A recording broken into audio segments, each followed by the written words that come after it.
November 22nd, 1963. Time stood still and the world changed. The assassination of President John F. Kennedy redefined the nation.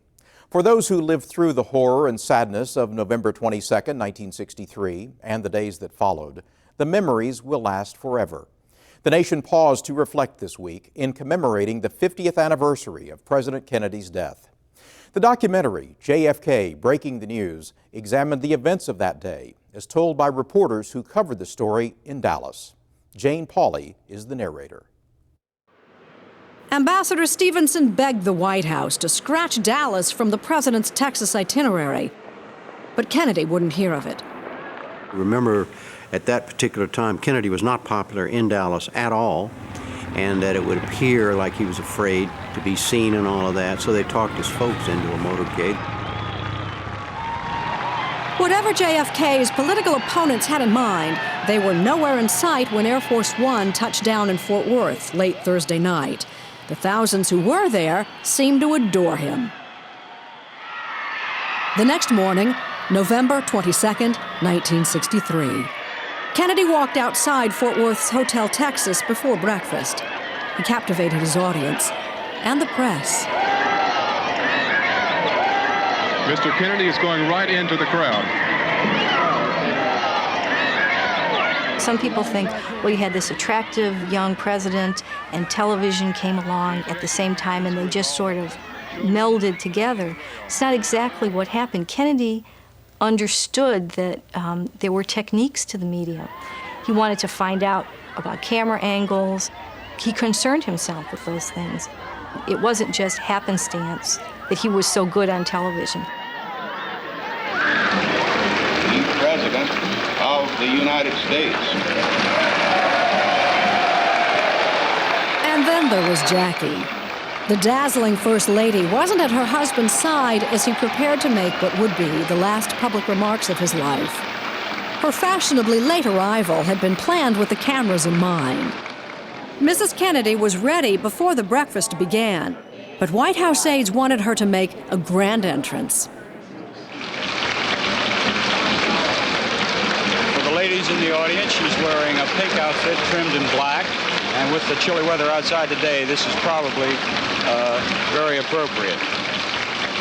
2 years ago, I said that, introduced myself in Paris by saying that I was the man who had accompanied Mrs. Kennedy to Paris. I'm getting that same sensation as I travel around Texas.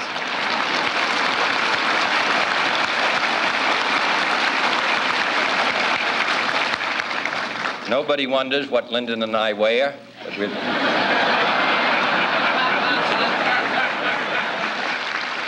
Changing the subject to the communist threat, the president changed his tone, too. But this is a very dangerous and uncertain world. As I said earlier, on 3 occasions in the last 3 years, the United States has had a direct confrontation. No one can say when it will come again. No one expects that our life will be easy.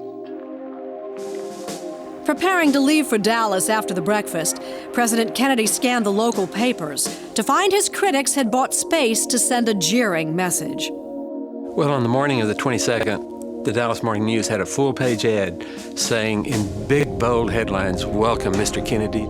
Of course, that wasn't the real message. The real message was to be terribly critical of him and to ask demanding questions of why he was soft on the communists, in effect. The president said, "Oh my God, why would a newspaper do something like this?" And then he shoved it off to Jackie and said, "Oh well, we're in nut country." And then he made another observation, which was very unusual, I think. He said that it was anybody could take a shot at a president. There was no way to protect against that. The morning of the 22nd had been dull and drizzly. As noon approached, the day was crisp and sunny, much better for the live coverage that resumed as Air Force One landed in Dallas. There's Mrs. Kennedy, and the crowd yells, "And the President of the United States." And I can see his suntan all the way from here. With just one protest sign in sight, the president's detractors seem to have heeded police orders to stay home. The president is up to the fence now, shaking hands with people. The president and his wife are right up on the fence. This is great for the people and makes the eggshells even thinner for the Secret Service, whose job it is to guard the man. And back they go to the car. Governor Connally standing in the car beaming.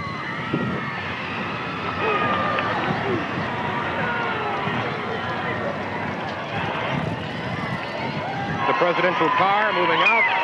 The president and first lady. Big, beautiful Lincoln, followed by a carload of press.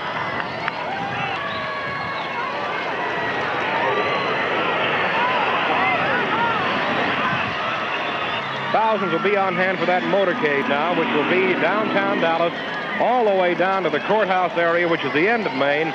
It'll turn on Houston Street to Elm under the triple underpass. Thousands should already be on the street right now, waiting for a view of the president and his wife.